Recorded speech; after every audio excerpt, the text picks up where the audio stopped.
So guys আসসালামু আলাইকুম, আশা করি সবাই ভালো আছেন। বাট আমি অনেকটা খারাপ অবস্থায় আছি, কারণ আমরা গেছি ঘুরতে।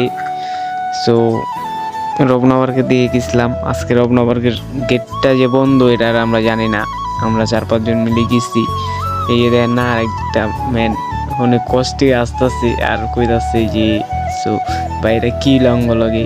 এখন আর আমি কি কইতে পারুম যে ব্যাড টাইমিং চলতেছে আমাদের লগে। আর গাড়িতে ওঠার সময় আমাদের সাথে অনেকটা বাজে একটা বিয়ে হয়েছে, কারণ বাসে যখন উঠছি তখনও আমাদের সাথে ড্রাইভার শালা একটা খারাপ ব্যবহার করছে। সো এটা আমি বলতে পারতেছি না, বাট আপনাদের মানে এই জায়গাটা তো আপনারা অবশ্যই চিনেন। তো এটা রবনগরকে যাওয়ার যে রোডটা, সেখানে অনেক মানে গাছগাছালি, অনেক বসার জায়গা ছিল। সেখানে বসলাম, অনেক ছবি টবি তুলছি, সেখানে বসে চা খাইছি, ঘুরছি ফিরছি। তারপরে এখন আমরা বাসার জন্য রওনা হব, কারণ এখন এখানে আর বসে থেকে লাভ নাই।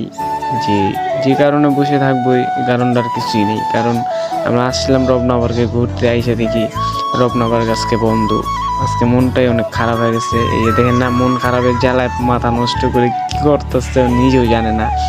যে মানে আজকে এমন একটা অবস্থিতি, সবারই মনটা খারাপ, যে মানে কি কমু। এই দেখেন মানে হাসতেছে, আবার ইশারাও দিতেছে, যে মানে বুঝতে পারতেছে না যে কি করবো।